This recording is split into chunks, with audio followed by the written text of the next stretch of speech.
Glória a Deus. Queridos, vos saúdo com a paz do Senhor. Vai tudo bem com vocês? Abra sua Bíblia comigo, então, no texto de referência, 2 Coríntios, não é isso?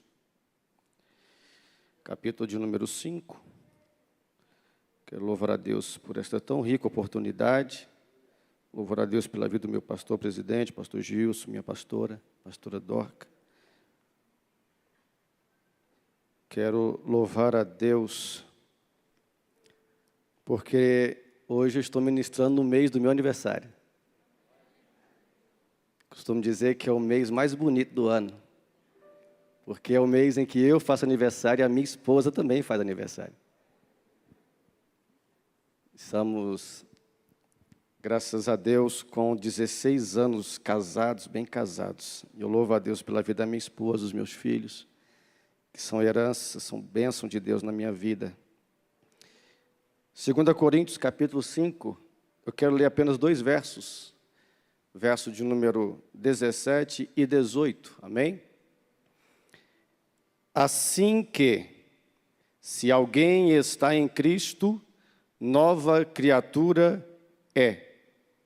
As coisas velhas já passaram, eis que tudo se fez novo. E tudo isto provém de Deus, que nos reconciliou consigo mesmo por Jesus Cristo e nos deu o ministério da reconciliação.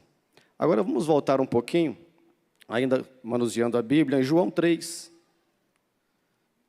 que é um texto meio que textuário para essa proposta, de salvação. João capítulo 3, a partir do verso 1. Jesus instrui Nicodemos acerca do novo nascimento. Amém? E havia entre os fariseus um homem chamado Nicodemos, príncipe dos judeus.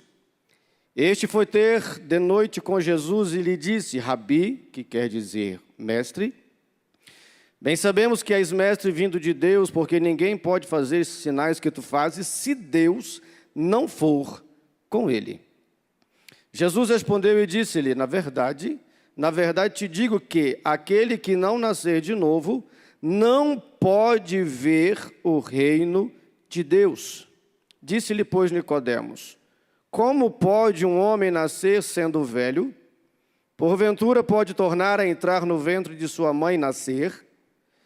Respondeu Jesus: na verdade te digo que aquele que não nascer da água e do Espírito não pode entrar no reino de Deus. O que é nascido da carne é carne, e o que é nascido do Espírito é Espírito. Não te maravilhes de te dizer estas coisas, necessário vos é nascer de novo. Você pode dizer graças a Deus? Vamos dizer a Deus uma oração?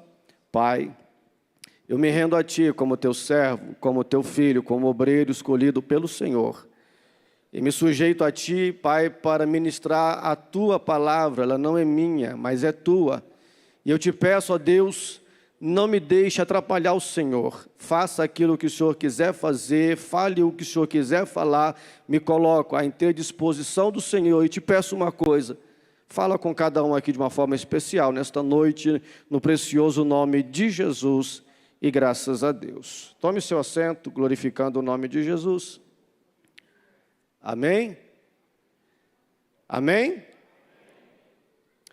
O texto que nós lemos agora como referência, e dentro desta proposta que é salvação, que é tirar de um ambiente e colocar em outro ambiente, tirados para fora, nos mostra o exemplo de um homem que procurou experimentar na sua vida esse privilégio de deixar a letra para experimentar o poder, de deixar aquilo que é natural para experimentar o sobrenatural. A Bíblia fala que Nicodemos era um fariseu, príncipe dos judeus. E por definição, os fariseus eles não tinham uma prática genuína de aplicação daquilo que a Bíblia verdadeiramente nos ensina, que é de não ser apenas ouvintes, mas praticantes da palavra de Deus. De não sermos apenas alguém que conhece, mas alguém que traz sobre si a prática verdadeira daquilo que é a palavra de Deus. A nossa geração do século 21, é uma geração, especialmente no Ocidente, que talvez se pudéssemos mensurar, seria difícil encontrar uma casa que não tenha um exemplar da Bíblia Sagrada.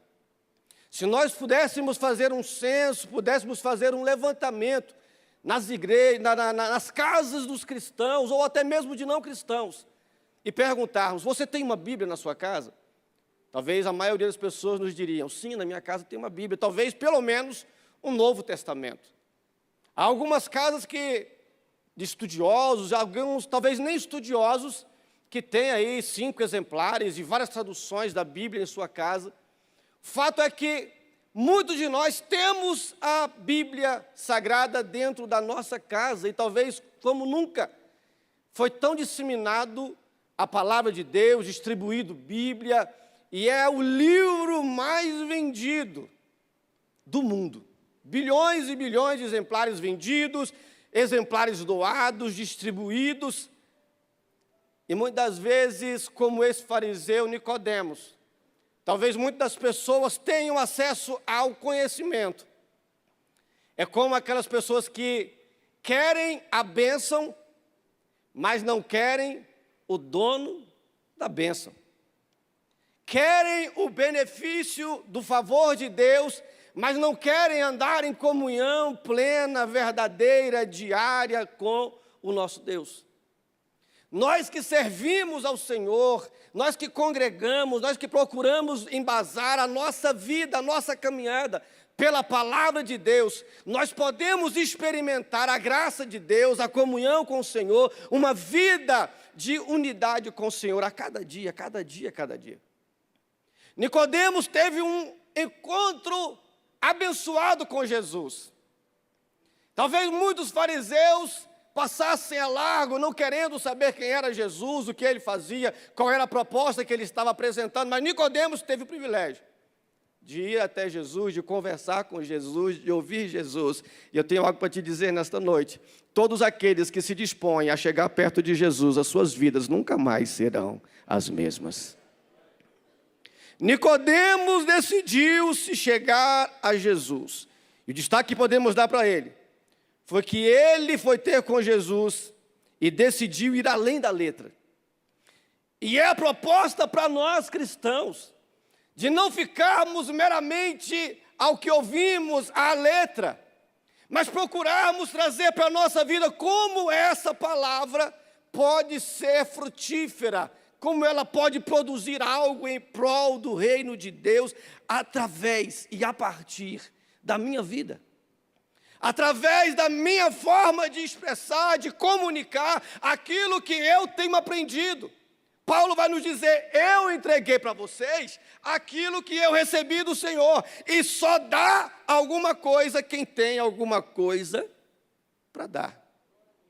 E nós estamos na igreja, nós estamos cultuando, nós estamos buscando crescer na graça e no conhecimento de Deus. Isso quer dizer que, por menor que seja a nossa parcela de contribuição, por assim dizer, cada um de nós tem alguma coisa que nós podemos apresentar e colocar em benefício do reino de Deus.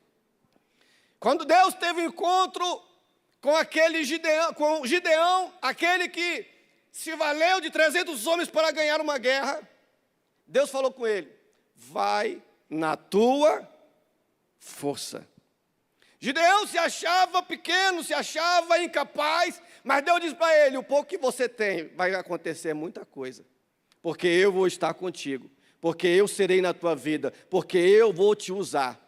Quando nós nos apresentamos para Deus, Ele não quer que a gente fique pensando no que falar, Ele só quer que a gente se apresente para fazer, para falar, porque ele diz: eu vou colocar as palavras na sua boca, eu vou ser contigo, eu vou te usar, tu vai ser um instrumento na minha mão, eu vou fazer através da tua vida, porque sou eu que estou falando e sou eu que estou te enviando. Quando nós olhamos a palavra no calendário humano, na proposta da humanidade, nós temos o catolicismo, o cristianismo e tantas outras denominações. Eles entendem o antes de Cristo por aceitar a existência de Jesus. E entendem também o depois de Cristo. E seja cristão ou não, o mundo ocidental, o mundo como um todo, ele trabalha também com esse entendimento de um calendário antes de Cristo e um calendário depois de Cristo. Só que para nós cristãos é muito mais além, é muito mais profundo que isso. Não é simplesmente um calendário, um tempo que se passa, um tempo que se passou, uma coisa que foi antes, uma coisa que vai ser depois, que está acontecendo depois. Para nós cristãos, sim, há um antes de Cristo e há um depois de Cristo. Ele fala para Nicodemos: Nicodemos, necessário vos é nascer de novo, porque o que é nascido da carne é carne, e o que é nascido do Espírito é Espírito. Então é exatamente aí que há uma ruptura entre o velho homem e o novo homem. O antes de Cristo, ou seja, aquele que andava na carne, no pecado, no erro, no engano, e o depois de Cristo, aquele que aceita Jesus como seu Senhor e começa a viver uma vida que vai mostrar que Jesus faz parte agora da sua vida, no seu dia a dia, na sua realidade. A cada dia, o depois de Cristo vai sendo expresso nas nossas vidas. Talvez muitos de nós aceitamos a Cristo adolescente, aceitamos a Cristo já mais velho, aceitamos a Cristo na infância. E nós podemos lembrar quem éramos antes e quem somos a partir de. Como era a nossa vida antes desse encontro pessoal com o Senhor e como está sendo a nossa vida a partir de agora, ou como precisa estar essa nossa vida a partir desse depois de Cristo. O depois de Cristo, para nós cristãos, precisa expressar mudança. O depois de Cristo na nossa vida precisa expressar transformação de vida, regeneração, mudança na nossa forma de agir, na nossa forma de pensar, na nossa forma de falar. Há uma necessidade que pela palavra, não apenas na letra, mas pela aplicação prática da palavra, nós precisamos entender que de alguma forma, ou em todas as formas, nós precisamos, no depois de Cristo, olhar para a nossa vida no antes e olhar para a nossa vida hoje e fazermos uma autorreflexão e nos perguntarmos: será que eu estou melhorando? Será que a minha vida a cada dia está sendo melhor do que foi ontem? Amanhã vai ser melhor do que está sendo hoje? Como é que está sendo a minha comunhão com Cristo a partir da minha conversão, a partir da minha aproximação com o Senhor? E aí vem a proposta para nós da salvação. Vem a proposta para nós da salvação, que é algo que nos remete a: quem quer salvar é porque quer ajudar. Não há quem vá salvar que queira o mal. Quem salva, por definição, quer o bem. Quem salva está procurando de alguma forma socorrer, ajudar, dentro de uma necessidade iminente que alguém está precisando de ajuda. Alguém está precisando de socorro.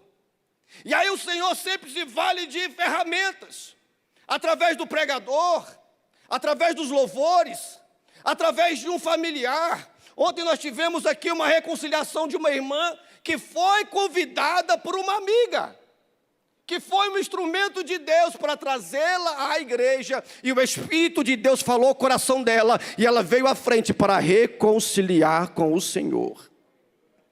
Deus sempre tem uma forma de nos usar dentro da nossa individualidade. Muitas vezes nós ficamos pensando que Deus só usa o pregador, Deus só usa o profeta, Deus só usa o sacerdote. Ei, Deus falou com Samuel quando ele era criança. Deus usava o nosso Jesus quando ele esteve na terra enquanto criança, estava no meio dos doutores, ouvindo e ensinando os doutores. Deus, ele não tem alguém que precisa estar num grau de espiritualidade, numa idade, um ancião de dias, não. Ele precisa de alguém que se apresente como alguém que quer fazer aquilo que o Deus Todo-Poderoso está mandando fazer. Deus só precisa que a gente se apresente. O profeta Isaías vai dizer: a quem enviarei? Quem há de ir por nós? E aí é onde nós precisamos falar para Deus: Deus, eu estou começando agora na fé. Deus, eu estou já há bastante tempo na igreja. E o Espírito do Senhor está ministrando ao meu coração. E eu acho que eu estou fazendo pouco, ou nada, ou quase nada. Onde eu posso atuar? Como eu posso atuar? Como eu posso ser útil para a obra do Senhor, em prol do reino do Senhor? E o Espírito de Deus vai falar ao teu coração, o Espírito de Deus vai direcionar, o Espírito de Deus, ele vai ministrar ao teu coração, porque é uma função inerente dele. A Bíblia diz que o Espírito Santo, ele é intercessor, ele é consolador e ele é ajudador. Irmãos, que coisa linda é quando nós buscamos a cada dia sermos amigos do Espírito Santo de Deus. Até mesmo nos momentos em que nós temos limitações, as palavras nos fogem à boca, apenas as lágrimas descem do nosso rosto, e o Espírito Santo, ele tem essa capacidade de interpretar, ainda que não haja palavras, ainda que sejam lágrimas, aquilo que está no nosso coração. E a Bíblia vai dizer que Deus, ele está olhando o que está dentro do nosso coração. Porque nós não somos aquilo que falamos, nós somos aquilo que nós fazemos, que nós somos. Nós somos aquilo que nós nos propomos a ser na nossa atitude. Quando você diz a alguém, eu te amo, a prática, ela vai dizer muito mais do que a palavra, eu te amo. Uma atitude diária de eu te amo, ela fala muito mais do que a palavra eu te amo. E é onde o Espírito Santo de Deus vai nos ajudando, vai nos moldando. Olha, é por aqui, é por esse caminho, faz aqui, vai por ali. E quando nós nos subordinamos ao agir do Espírito Santo, ao direcionamento do Espírito Santo, o resultado é de bênção para as nossas vidas e para aqueles que estão próximos da gente. Quando nós olhamos para a palavra, nós entendemos que a salvação nos remete a abrir mão daquilo que está ficando para trás. Tem algo novo na nossa frente. A própria palavra vai nos dizer, esquecendo-me do que ficou para trás, avanço para o que está diante de mim. Prossigo para o alvo pelo prêmio da soberana vocação de Deus em Cristo. É o que está para frente. Você ganhou almas para Jesus em 2020. 2020 já passou. Você tem um ano de 2021 para Deus te usar como um ganhador de almas. Nós temos um ano de 2021 para nos colocarmos à disposição de Deus, para que ao final do ano nós podemos dizer para Deus, Deus, eu tenho obras para apresentar ao Senhor. Eu tenho vidas que o Senhor me capacitou para ganhar, e eu quero te louvar, porque o Senhor olhou para mim, e na minha pequena força, o Senhor me ajudou a ganhar uma alma para o reino do céu. A palavra nos coloca a condição do velho homem como carne, do novo homem como espírito, espiritual. A palavra de Deus vai nos dizer lá em Gálatas capítulo 5, e eu quero ler com você, se você puder acompanhar. Gálatas, capítulo de número 5, versos 16 ao verso de número 25, se você puder pegar aí na sua Bíblia.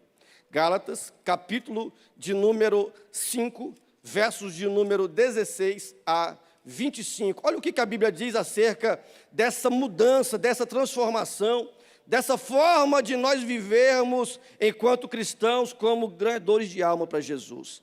Verso 16, digo, porém, andai em espírito, e não cumprireis as concupiscências da carne. Andai em espírito, e não cumprireis as concupiscências da carne. Verso 17, porque a carne cobiça contra o Espírito, e o Espírito contra a carne, e esses opõem-se um ao outro para que não façais o que quereis. Mas se sois guiados pelo Espírito, não estáis debaixo da lei, porque as obras da carne são manifestas, as quais são.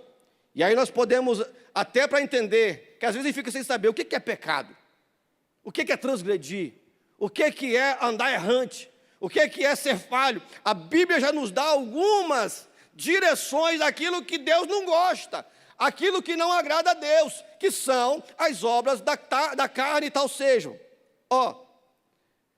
Porque as obras da carne são manifestas, as quais são prostituição, impureza, lascívia, idolatria, feitiçaria, inimizades. O texto continua dizendo: porfia, emulações, iras, pelejas, dissensões, heresias, invejas, homicídios, bebedices, glutonarias, coisas semelhantes a estas, acerca das quais vos declaro, é a palavra quem diz, como já antes vos disse, que os que cometem tais coisas não herdarão o reino de Deus. Ao passo que o texto continua dizendo que aquilo para que os espirituais se propõem a ser, a Bíblia diz: mas o fruto do Espírito é caridade, que em algumas versões é amor, gozo, que é alegria, paz, longanimidade, benignidade, bondade, fé, mansidão, temperança. Contra essas coisas não há lei. Consegue entender que há uma definição clara daquilo que nós éramos e daquilo que nós somos e precisamos ser? Aquilo que nós fazíamos e aquilo que nós precisamos fazer enquanto expressão, enquanto vida, enquanto atitude, enquanto ação e reação, enquanto testemunho dado para aqueles que nos veem, aqueles que nos ouvem. Porque nós estamos dentro de uma igreja, nós estamos dentro de um templo, nós estamos num momento de culto, nós não conseguiremos mostrar para ninguém as nossas mazelas. Nós não conseguiremos mostrar para ninguém aquilo que em algum momento na nossa vida, fora do momento do culto, nós temos sido. Mas é o que a palavra nos propõe a sermos. Homens e mulheres espirituais, seja em tempo, seja em fora de tempo, que a nossa vida e o nosso testemunho seja bem aceito pelos que nos veem, pelos que nos ouvem, porque a Bíblia nos diz que nós estamos cercados de uma tão grande nuvem de testemunhas. Então, por isto, eu preciso ter esse feedback, a gente tem essa expressão agora, né? Esse feedback, ou seja, essa resposta de como as pessoas me veem. Mas as pessoas que primeiro precisam ver o meu testemunho, não estão lá fora. Não estão no meu local de trabalho, no colégio, na faculdade, na sociedade. A primeira expressão de alguém que precisa olhar para mim e dar testemunho de mim, porque eu não dou testemunho de mim mesmo, eu testifico, mas testemunho quem dá é quem me vê. E a primeira pessoa que precisa olhar para mim, precisa olhar para você, se chama esposa, esposo, filhos, pais. Como é que está sendo o nosso testemunho na ótica deles? Como é que a nossa esposa nos vê? Como é que o marido vê? Como é que os filhos veem? Paulo advertindo, dizendo: olha, cuida de ti mesmo, do teu testemunho. Cuida de você. Como você está procedendo, como você está agindo, como você está reagindo. Então essa mudança, ela precisa ser verdadeira e cotidiana, e a cada dia mais e mais e mais. A Bíblia nos diz: buscai a santificação, sem a qual ninguém verá ao Senhor. E a santificação é uma ação continuada. Eu santifico hoje, eu santifico amanhã e depois de amanhã. Hoje eu estou bem, amanhã eu vou procurar estar melhor, depois de amanhã eu vou procurar estar melhor. Não apenas comigo mesmo, mas aquilo que eu estou fazendo precisa expressar alguma coisa de crescente na minha vida, para que as pessoas talvez possam dizer para nós: quem te viu e quem te vê. Talvez seja esse o testemunho que alguém dizia ou disse para Paulo: Paulo, quem te viu e quem te vê. Um legalista, um perseguidor de crente, agora um cristão fervoroso que prega e que tem intimidade com Deus e que tem um testemunho. Quem te viu e quem te vê. O antes de Cristo e o depois de Cristo.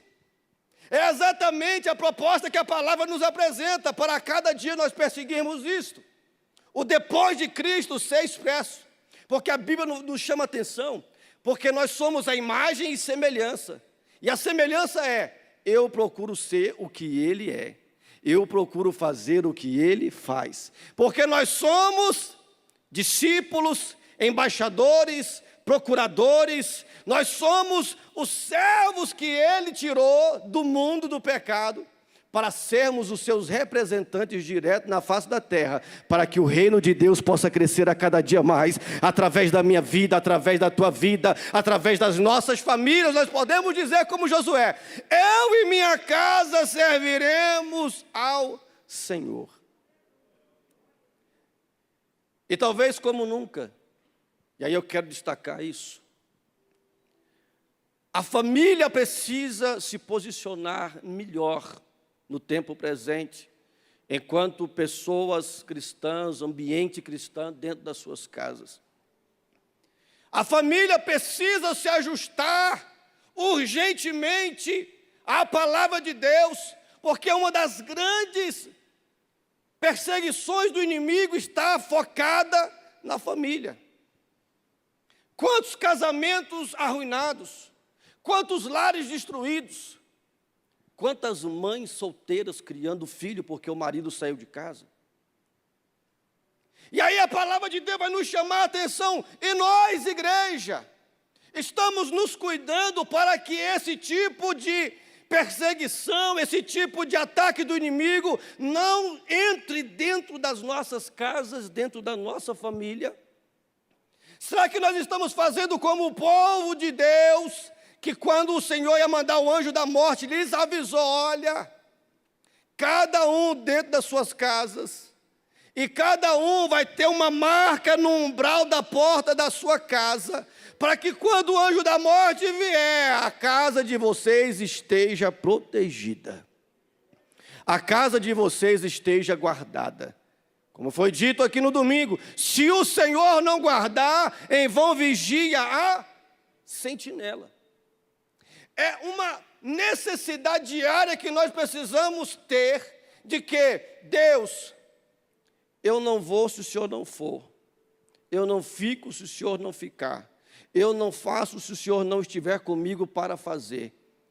Há uma necessidade eminente de nós buscarmos ter uma vida de dependência de Deus a cada instante, de depender de Deus para tudo, porque se nós dizemos: nova criatura sou, as coisas velhas já passaram, eis que tudo se fez novo, eu estou dizendo para Deus: Deus, eu agora sou totalmente dirigido pela pessoa do Espírito Santo do Senhor. Que não seja mais o eu, e sim o Senhor a fazer, a realizar em minha vida e através da minha vida, para que as obras expressas e manifestas da minha vida possam, de alguma forma, alcançar alguém, e alguém poder dizer: o Senhor falou comigo através da tua vida. O Senhor falou ao meu coração através daquilo que Ele ministrou ao teu coração. Obras da carne: morte, pecado, trevas, maldição, tristeza, inferno. Obras do Espírito: vida, redenção, luz, bênção, alegria, céu. É aquilo que a palavra nos coloca como oportunidade. A carne não tem coisa boa, ao passo que o Espírito, o final, é nos levar para morar nas regiões celestiais com o nosso Deus. Precisa haver mudança, precisa haver transformação. A Bíblia fala lá em Lucas capítulo 19, verso 1, que Jesus estava passando na cidade, e um homem de baixa estatura chamado Zaqueu estava numa árvore chamada figueira brava, que é uma árvore muito alta. E esse homem estava ali, e enquanto Jesus passava, ele observava. Mas o fato é que enquanto Jesus passava, mesmo uma multidão cercando Jesus, ele teve uma atenção para alguém que estava observando lá em cima de uma figueira. E Jesus, fitando os olhos nele, disse: Zaqueu, desce depressa, porque me convém pousar na tua. Zaqueu era um publicano, um homem que tinha prazer em extorquir, em tirar dinheiro das pessoas até o limite. Só que Zaqueu teve uma oportunidade, como dissemos no início. Todos aqueles que têm um encontro com Jesus, a sua vida nunca mais é a mesma. Zaqueu teve o privilégio de Jesus entrar com ele em sua casa. A Bíblia diz: eis que estou à porta e bato, se abrir a porta eu entrarei, cearei com ele e ele comigo.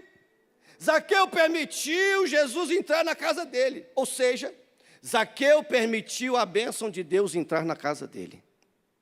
E aí nós vemos que a atitude de Zaqueu provocou uma mudança de paradigma, provocou uma mudança de atitude, uma mudança de vida.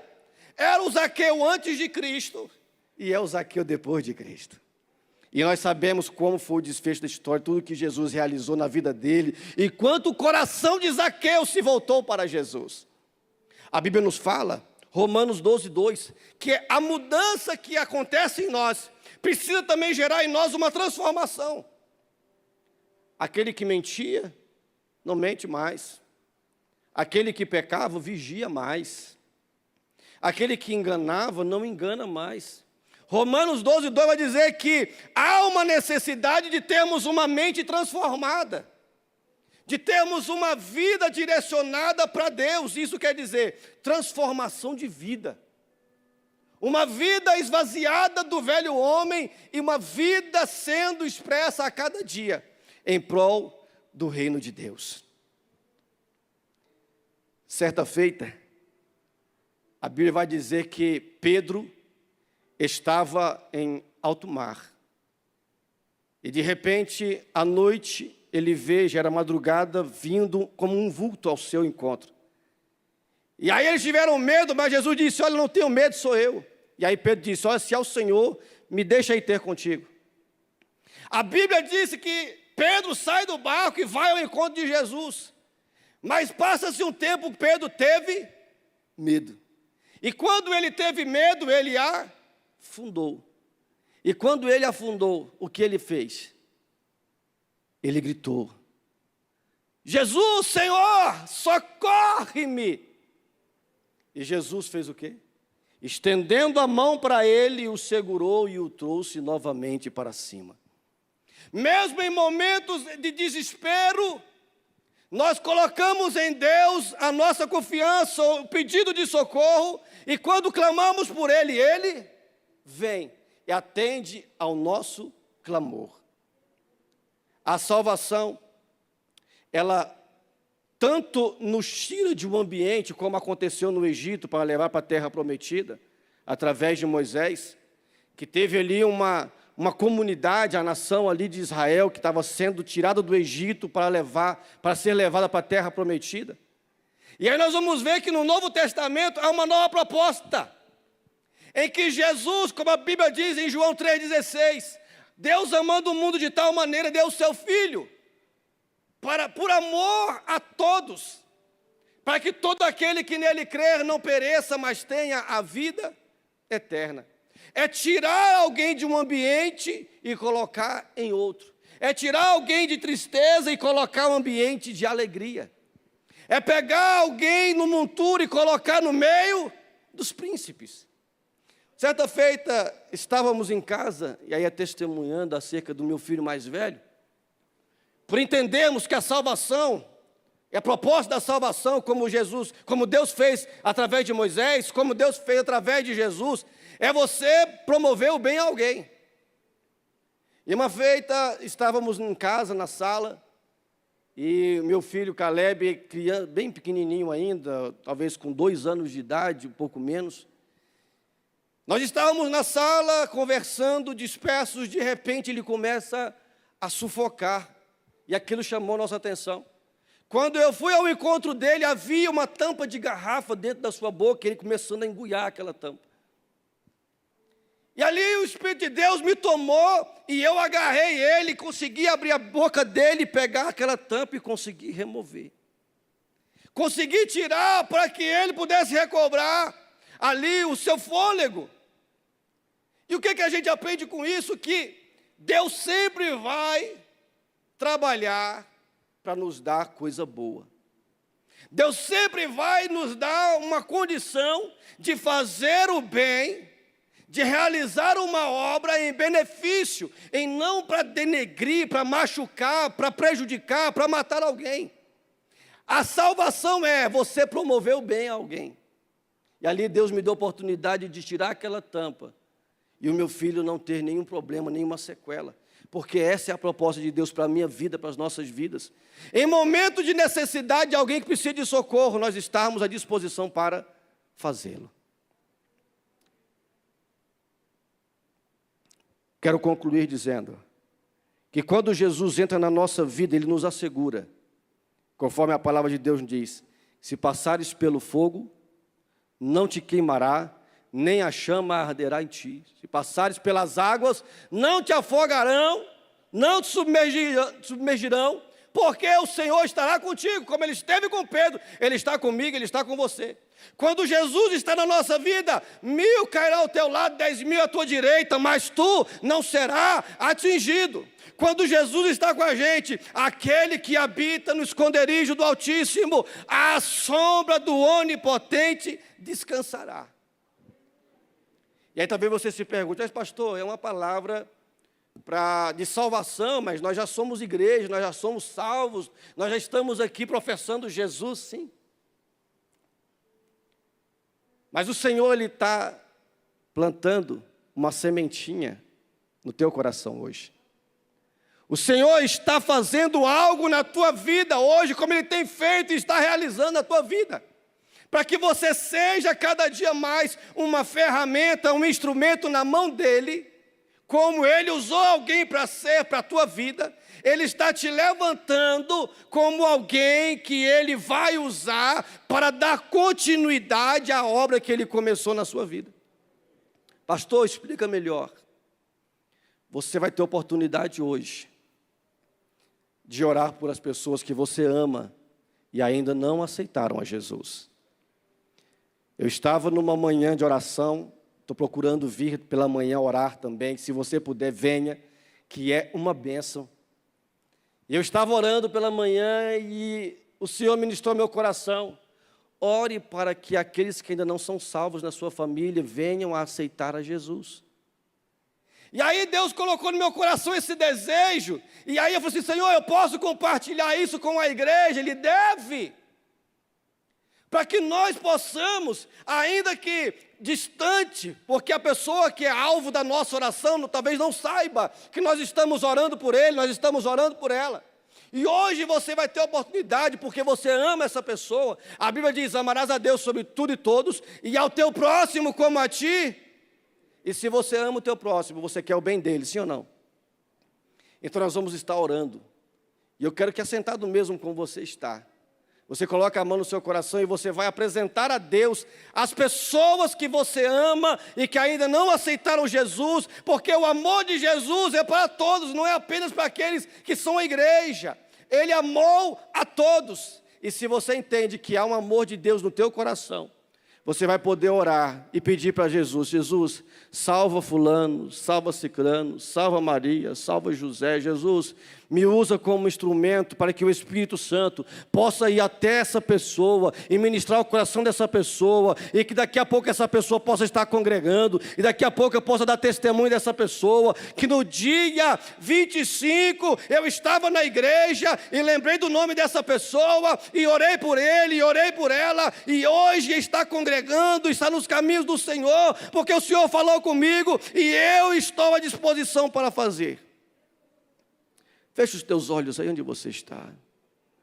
E apresente diante de Deus as vidas que você gostaria de ver salvas.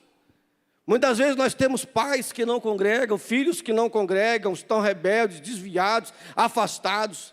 E nós vamos orar para que o Senhor venha salvar, para que o Senhor venha reconciliá-los, para que assim como o filho pródigo possa entender, porque o Espírito de Deus ministrou o coração dele e ele entendeu, aqui não é o meu lugar, eu preciso voltar para a casa do meu pai, ainda que ele não me aceite como filho, eu vou procurar uma vaga de jornaleiro, um trabalhador dele, porque pode ser que ele me aceite. Já era o Espírito Santo trabalhando. Apresente a Deus alguém aí. Meu Deus, eu estou aqui reunido com os meus irmãos em fé. Meu Deus, e ainda há familiares meus que ainda não se converteram a Ti. Meu Deus, ainda há amigos meus que não se converteram ao Senhor. Meu Deus, há pessoas do meu convívio que estão afastados dos caminhos do Senhor. O mundo cegou o entendimento, o mundo apresentou propostas vantajosas, ó Deus amado, mas eu quero dizer, aleluia, que essas propostas são incomparáveis àquilo que Deus tem de melhor, porque o que o Senhor tem para a nossa vida é o melhor. E eu me uno em oração com este meu irmão, com esta minha irmã nesta noite, ó Deus amado, onde nós apresentamos essas vidas, ó Deus amado, pessoas que nos acompanham na internet agora, meu Deus, em nome de Jesus, vai ao encontro dessas vidas, alcança essas vidas, transforma, Pai, em nome de Jesus, dá-lhes a alegria da salvação, assim como nós temos a alegria de servir-te, meu Deus, nos usa como ferramenta para que vidas possam aceitar, vidas possam reconciliar, vidas possam voltar para os caminhos do Senhor. Meu Deus, aqui nós como igreja, nós como servos, nós como alguém que foi alcançado pelo Teu Espírito Santo, queremos ser usados pelo Senhor, como voz profética nas nossas casas, para os nossos familiares, pessoas que amamos, pessoas de perto, pessoas de longe, amigos, colegas de trabalho, de colégio, ó Deus, pessoas que de alguma forma chegaram na nossa vida, chegaram na nossa história, meu Deus, e porque amamos essas pessoas e queremos o bem dessas pessoas, nós oramos para que a salvação do Senhor as alcance, para que a liberdade em Cristo seja com essas pessoas e a igreja do Senhor possa crescer na graça, no conhecimento, porque o Espírito do Senhor vai mandar, o Espírito do Senhor vai convencer, porque é o Espírito do Senhor que convence o homem do pecado, da justiça e do juízo, e é por isso que nós estamos aqui como canal de bênção para a glória, honra do nome de Jesus Cristo. E se você acredita nisso, glorifique o nome do Senhor. Meu pastor, Deus abençoe por esta oportunidade, em nome de Jesus.